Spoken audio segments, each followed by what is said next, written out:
All right, we are jumping right into the deep end today. You really are. And this one, I think it's going to feel pretty personal for a lot of our listeners. I think so too.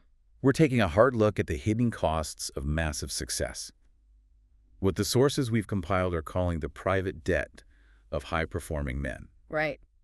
The big question is, why do the guys who look completely flawless on the outside, utterly competent, unstoppable, why do they so often completely self-destruct in private? Sometimes in the most public ways. Exactly.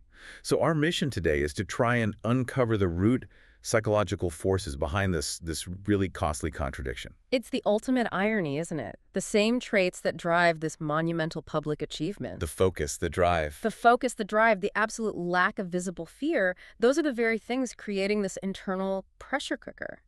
What's so fascinating here is that the central conflict, it really stems from the intense, almost unbearable pressure that's required to maintain this external image. This mask of perfection.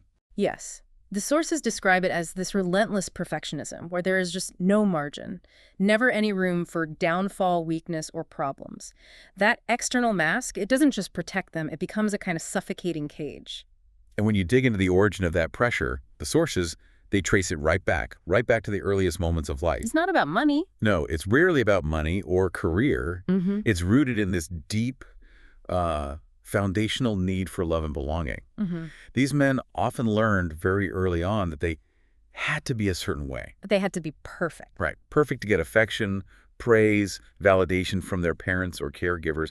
They weren't loved for just being. They were loved for doing. So the performance started in childhood. And they never learned how to turn it off. And that is the crucial turning point. Because when your internalized sense of worth is tied only to flawless output, then any sign of failure, Even a tiny one. a business deal falling apart, a minor mistake, even just feeling exhausted, it's instantly internalized. It's not, I made a mistake, it's something's wrong with me personally. And that right there, that instantly triggers this intense shame. Yeah. Shame is really the ghost in the machine here, isn't it? Yeah.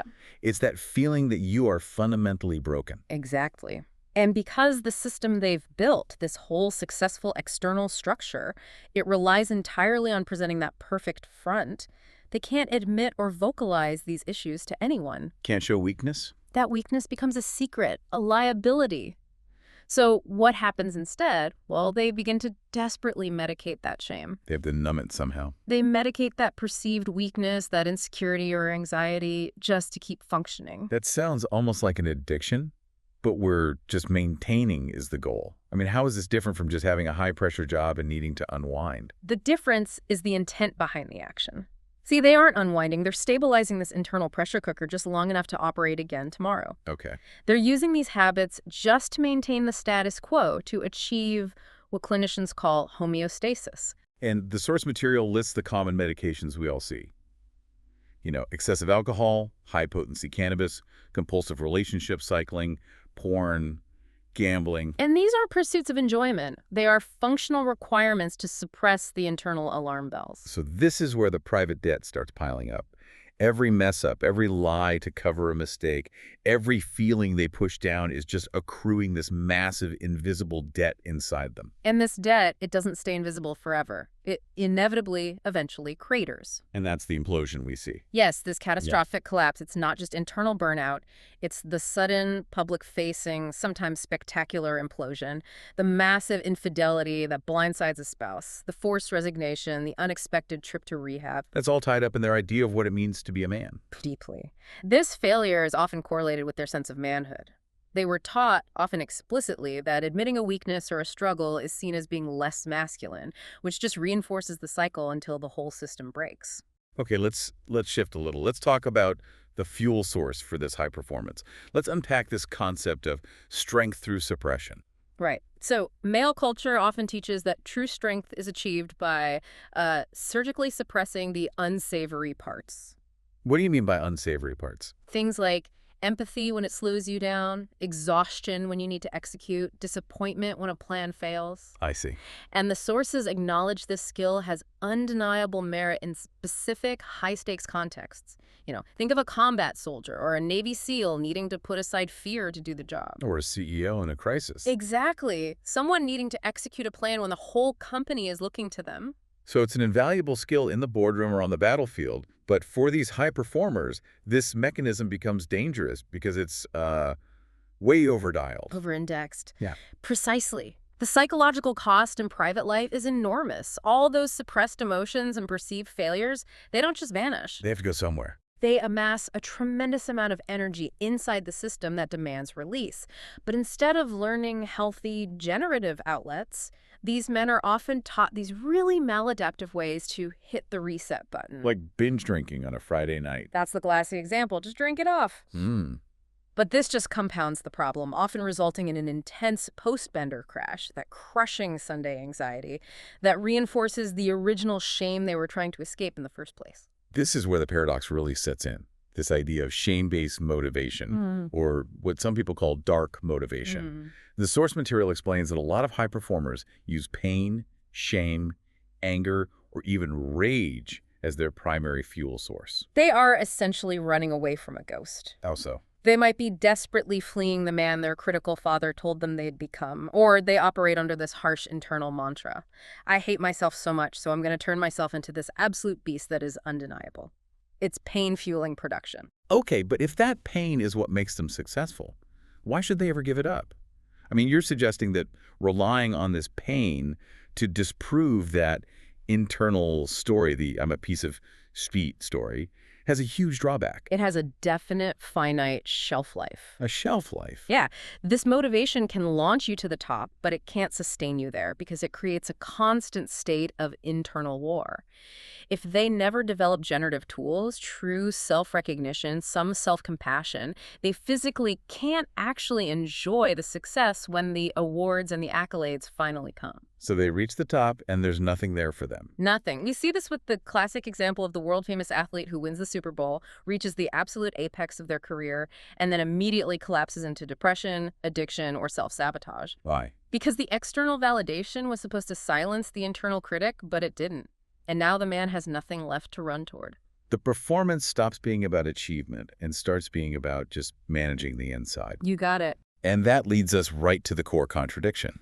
The very skills they are praised for publicly, the ability to outsuffer, outwork, and be more conscientious, are the same skills that become actively maladaptive in private. Yes, it's the sword having two edges. That endurance, which serves him so well in a business negotiation, makes him a terrible partner at home. Right. We cited that striking example of a man enduring a totally toxic and unfulfilling relationship for years because he sees himself as the David Goggins of suffering. Wow. He's convinced his strength is demonstrated by how much unnecessary internal pain he can endure.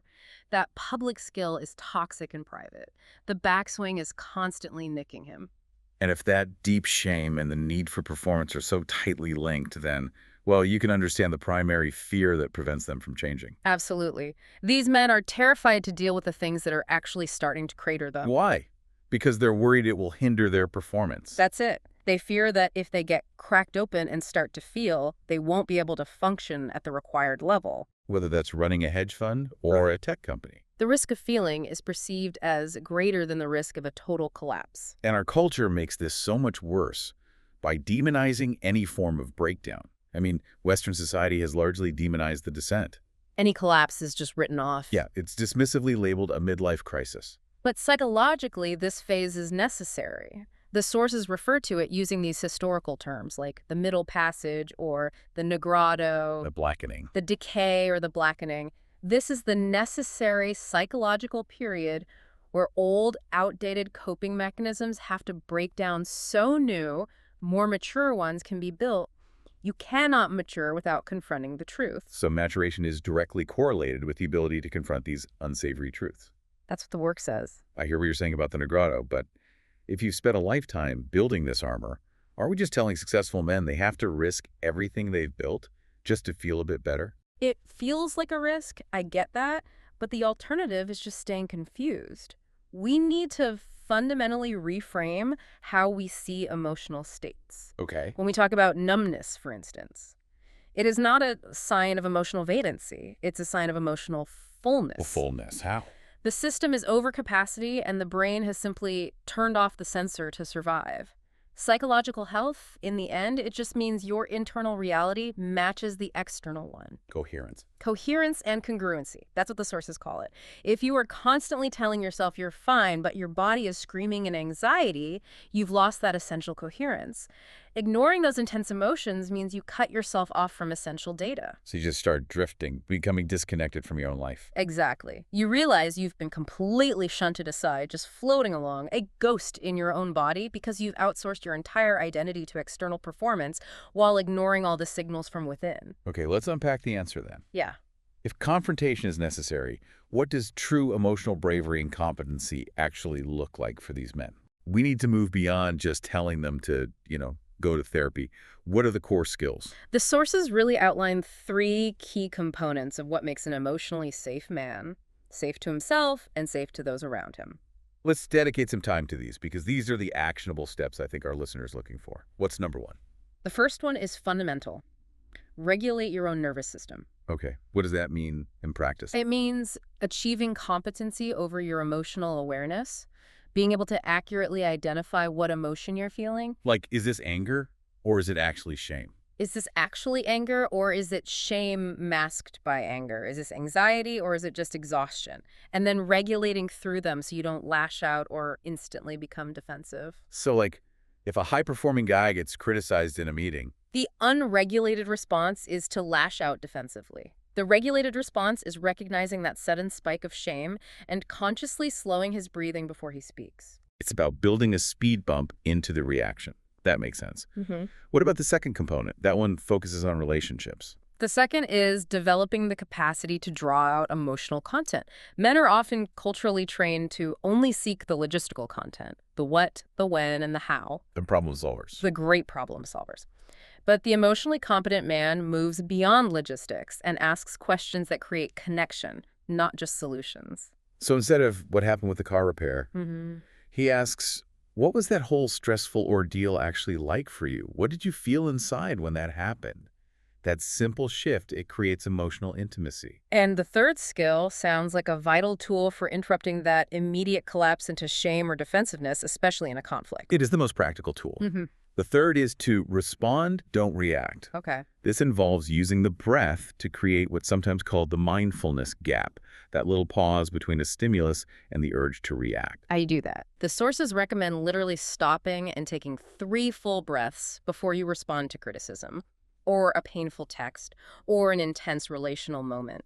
That pause interrupts the pattern of reacting from shame or anger, and it allows the regulated part of your brain to take over. These steps sound like hard work, especially if you're addicted to the ease of competency in work. How do you actually build self-worth beyond your performance if your whole life has been dedicated to optimizing and improving? The worth equation, according to the sources, is surprisingly simple, but brutally challenging. What is it? Worth is developed by confronting and doing hard things that you know are hard. For the men we're talking about, these big feelers who repress everything, the hardest thing they can possibly do is dive inward. So the hard thing is internal, not external. It's the courageous act of putting on the psychological scuba diving mask and facing the dragon inside, instead of constantly fighting dragons outside. That internal confrontation becomes the new metric for success. Now let's talk about how this repression shows up in their intimate relationships. Yeah. Specifically, the Madonna whore complex. Can you explain what this complex means in this context? Yeah, this complex is a form of cognitive dissonance where a man unconsciously splits women into 2 categories. He projects a pure, perfect image, the Madonna, onto his long-term partner. Which often stems from idolizing a mother figure. Right. And because she is pure, he places her on this pedestal. And what happens when the Madonna is put on that pedestal? He consequently withholds the parts of himself that he sees as unclean. Like his primal side. Specifically, his primal sexual energy, his justified anger, or his intense disappointments. He doesn't want to desecrate the Madonna with his darkness. But since he's suppressing his whole self in the relationship, this repressed energy has to go somewhere. Which leads him to seek release through the whore archetype. Which can manifest as compulsive porn use, engaging in infidelity, or seeking partners who are purely sexual with 0 emotional connection required. And this withholding of his full self and his actual needs, it eventually dooms the primary relationship. It does. If the man doesn't bring his actual needs, his boundaries, his full self to the Madonna, the sources warn that the Madonna slowly turns into Medusa. The embodiment of everything he resents. Exactly. This bitterness happens because, as the saying goes, unspoken expectations are premeditated resentments. He hasn't been clear about his wants or needs, so he ends up seeing her as the one refusing to meet them, when in fact, he was the one who refused to ask. So if that relationship is collapsing into resentment and a lack of desire, how do couples combat that? The issue seems to be what you call toxic safety. Toxic safety is the death of desire, and we combat it by proactively bringing expectationless desire back into the relationship. Expectationless desire, what is that? It's uncalculated, spontaneous affection or arousal, a look, a touch, a comment that says, I see you, I desire you, without the demand or expectation that it must lead to sex. So it takes the pressure off. It depressurizes intimacy completely, and it prevents the relationship from collapsing into a routine of just comfort, which erodes all polarity and passion. And that brings us full circle to self-containment. A man needs to avoid being one-dimensional, needing his partner to be everything for him. His mother, therapist, critic, and lover. Absolutely. He needs robust resources outside the relationship. Friends, hobbies, men's groups, to ensure he has emotional containment. And the sources are clear that this containment must be mastery, not suppression. Right. If a man overly domesticates himself to signal safety and compliance, he collapses attraction because he has outsourced his emotional regulation to his partner. He has to demonstrate that he can hold the intensity of his own world without needing her to fix it. That he's met his own demon. And that capacity for depth is what truly sustains connection. So what does this all mean then? I mean, the great leaders of the future, whether in the boardroom or at home, they won't be the most technically competent men. They'll be the ones who are exceptionally emotionally attuned, with a high capacity to regulate their own nervous system in a genuine way. Their greatest skill won't be achievement. It will be self-awareness. The core dilemma for the men we've discussed, the ones who feel things so intensely but have learned to suppress, is confronting the truth. It's putting on that psychological scuba mask and diving deep, or accepting the alternative. Which is? Being a ghost floating around in your own body, dissociated, shunted to the side of the road of your own life, always watching success happen to someone else who just happens to look exactly like you. Since so many high-performing men are fundamentally addicted to competency and work as a coping mechanism, they always have to be progressing, getting better. I want to leave you with this. Think about the assignments cited in the sources for these clients. Identify a hobby that you will promise yourself you will not try to get better at. Could sacrificing your desire for progress in favor of simple, unoptimized enjoyment be the hardest confrontation of all?